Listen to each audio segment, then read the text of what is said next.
Hey guys, I'm Rich from NeoWin. Today we're unboxing the Motorola Edge. So this is pretty cool. A couple months ago, I would say, I don't know, April-ish, I reviewed the Motorola Edge Plus. So this is the Edge, and that was announced they were announced together. The Edge came much later. The Edge Plus represented Motorola's return to the flagship space in phones.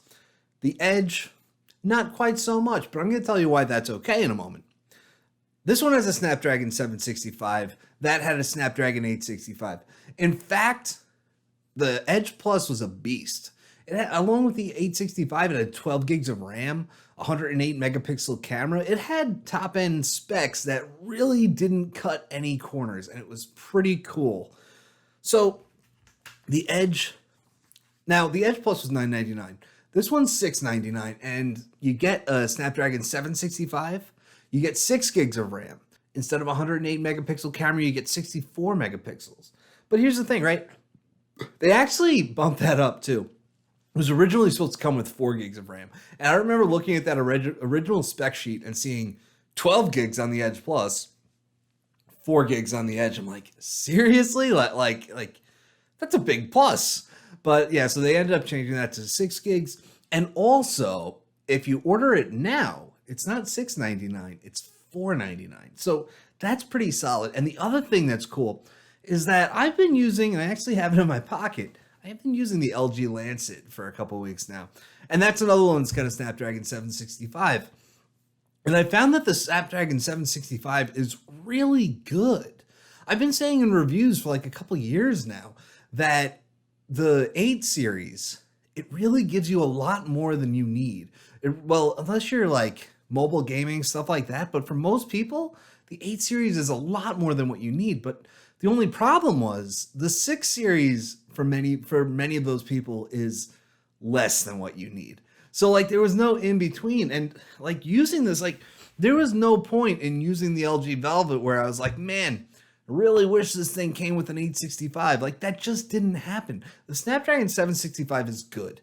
And I don't think you'd regret this. And I'm starting to think that there's no reason to spend $1,000 on a phone unless you want those premium camera features or sometimes premium wireless charging features, stuff like that. But gotta say, they sent this little spec sheet along with it.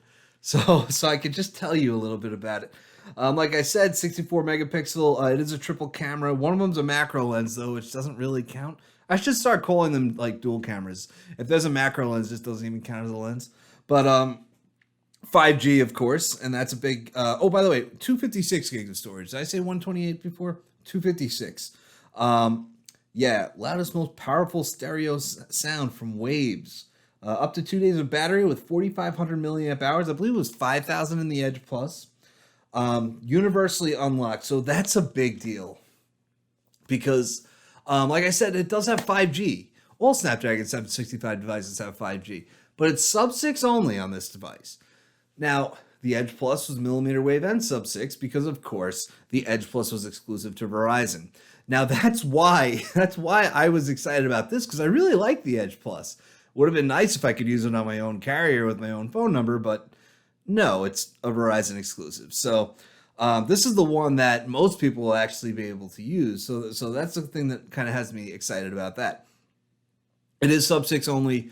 Most phones are sub-6 only. The only phones outside of the ones that Verizon sells that support both sub-6 and millimeter wave are the Samsung Galaxy S20 Plus and the S20 Ultra. So that's fine. Immersive 90 hertz endless edge display, HDR10 plus picture quality on a gorgeous 6.7 inch OLED display with a 90 hertz refresh rate. So gotta say, it's pretty nice. And you know how I know it's nice when I haven't even opened the box yet? Is because it's the exact same display that we had on the Edge Plus. So that is the one thing that is unchanged.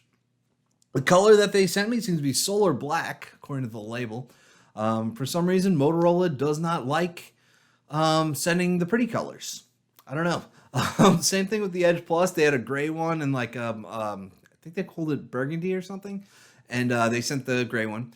And this one they have black. They also have some kind of maybe a magenta. It looks similar to that burgundy type of color, and that one looks like the winner. And then of course they sent the solar black. So let's take this out. Right now, looking at the devices themselves, they look. Ooh, all right, I take it back. All right, this is pretty. It's black, but you can see, like, you notice the rainbow colored reflections on here for a black phone.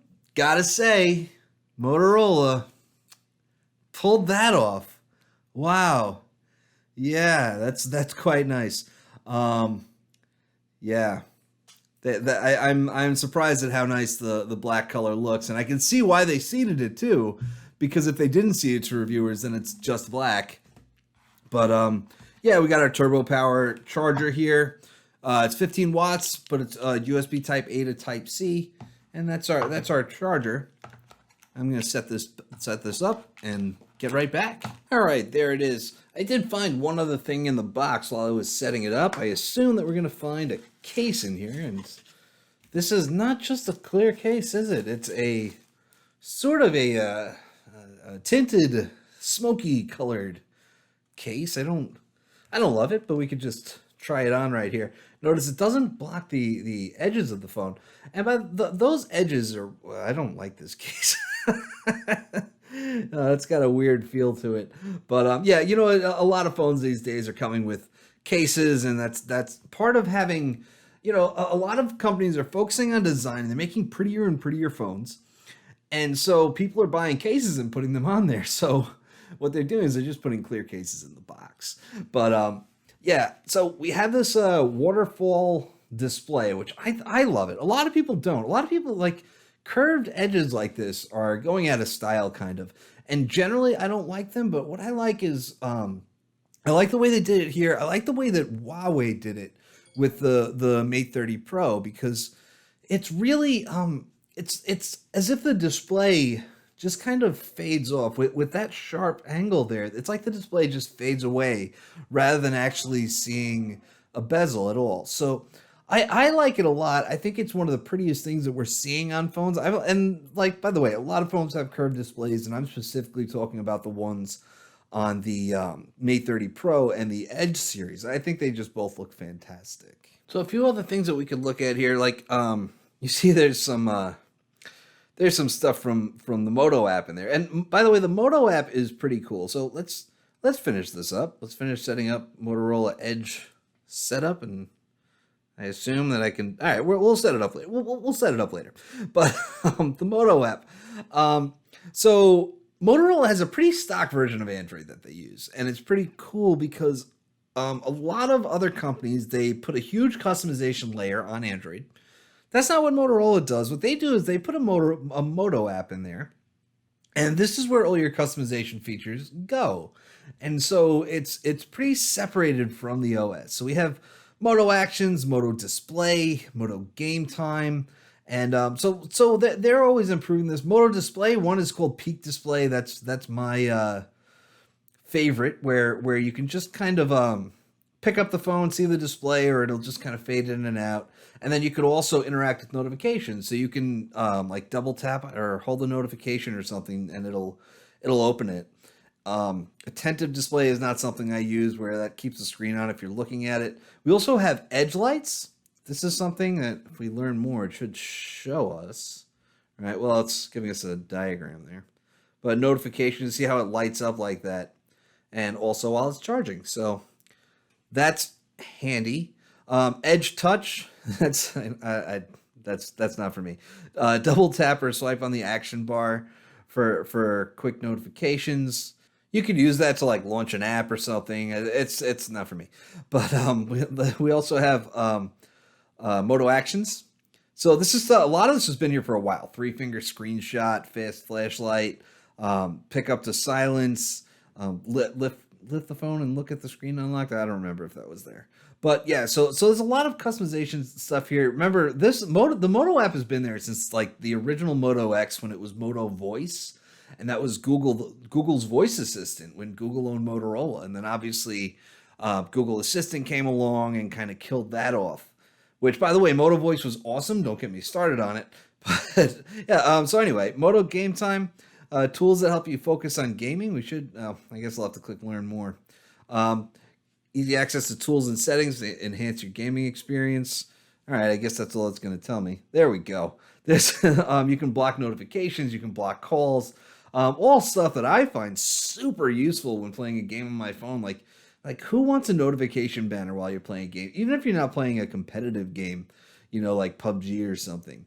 By the way, they have that animation in the background, which is meant to show off the smooth 90 hertz display, which I love this, the screen on this. I always enjoy Motorola's OLED displays. They're pretty. So 90 hertz is something that we're seeing a lot of, or 120 hertz, obviously. So something we're seeing a lot of this year is higher refresh rates. And honestly, it makes for a great experience. And to be honest, if you haven't tried, a 90 hertz screen or 120 hertz screen, you should, because it doesn't sound like it's going to make a difference until you try it and you realize that, wow, it really does make a difference. Also, take a look at tons of fingerprints just from holding it, but you can see those rainbow colored reflections. It's awesome. And now it's a little cleaner. But yeah, so we have the camera module up here, the main sensor, 64 megapixel. We have an ultra wide, we have a macro lens. So, good stuff. By the way, the camera's going to be fine too. Power button, volume rocker on this side. On the bottom, we have a USB Type-C port for charging, and we have a 3.5 millimeter audio jack. So yeah, you do get a headphone jack with the Motorola Edge. By the way, you get it with the Edge Plus 2, which is one of the only flagship phones at all, aside from LG, that has a headphone jack. Hole punch cutout for the front-facing camera, and then the SIM card slots on top, and that's about it. All right, that's it. That's the Moto Edge. I like it. I like that Motorola is getting back into regular phones. For a while they weren't doing flagships because obviously we had the Moto X back in the day, and that's a classic. That was from the Google-owned days, and they did a lot of innovative stuff for the day. And it was almost a mid-range phone that worked like a flagship, almost like Pixels are now or are going to be. But so that was the original Moto X, and then they did, I think, the X2 and probably even an X3. And by the time they got to the third generation, they were owned by Lenovo. Remember, they had Moto Maker. You could customize the buttons in the back and get all these different kinds of Moto X's. And what they did after the Moto X was the Moto Z. Moto Z was the new flagship, and it was meant to be modular. Remember when modular phones were going to be a thing? And I never actually believed it either, because it's so stupid to think that people want to carry around an extra accessory with their phone, unless they can use it all the time. And if they're going to use it all the time, then why not just have it be built into the phone? But anyway, so it was going to be modular. And remember, the LG G5 was going to have modular accessories, and then there was that project something started with an A from Google, and that never really materialized. So, Moto Z, it was a very flat, very thin phone, and if you used it without a Moto mod, it felt like it was half a phone, like it was built to be used with a Moto mod. And, but that was a flagship phone. That was their new flagship. Moto X2 was Moto Z2 was a flagship. And then came the Moto Z3. And that's where they started to change their ways, because the Moto Z3 was a Moto Z2. It was a Moto Z2 Force, but without the Force display. It had a longer display and probably a different camera. It was made of glass, but same chipset. Snapdragon 835. So they did Snapdragon 835 2 years in a row. And the only reason that they made the Z3 that way was, one, they wanted to price it cheap, and they did price it cheap. And they wanted it to be 5G upgradable. So, because that was also when they announced the 5G Moto mod, your modular accessory for 5G. So that phone came out, and it was exclusive to Verizon, of course, because Motorola loves Verizon. And then then the 5G Moto mod, also exclusive to Verizon, came out later. And they had their 5G upgradable phone. And then eventually that Moto mod was available for older models. But anyway, and then the Moto Z4 was just like a Snapdragon 600 something series. So it wasn't even a flagship anymore. So like the Z2 Force was the last real flagship. And then finally they came back with real phones. It's not meant to be used with modular accessories. There's no gimmick about it. It's just a really great phone. with the Edge series. And by the way, I'm tempted to call this a flagship as well, even though the Edge Plus is the actual flagship, because I've used the Snapdragon 765. I'm very happy with it, and I'm a guy that walks around with the best phone that you could get because it's what I do. It's my job. So when I say I'm happy to use the Snapdragon 765 phone and that I don't miss the 865 at all, you could be happy buying this. Just like the only thing that you have to look for is like, a 765 phone versus an 865 phone, or maybe you might get a better screen on the 865 phone or a better camera, and in the case of the Edge, you don't get a better screen. The screens are exactly the same. So, yeah, anyway, I'll have a review on this in about 2 weeks, and it'll be 2 weeks because Motorola only lets reviewers keep phones for about 2 weeks. That's why they disappear from the conversation like a month after they've been out, because, like, people stop talking about them because it's not on a reviewer's desk anymore. So, like, it's just gone. We're on to the next thing because we can't compare the next thing to the old thing if we don't still have the old thing. So, that's it. Anyway, guys, I'm Rich from NeoWin. Have a great night.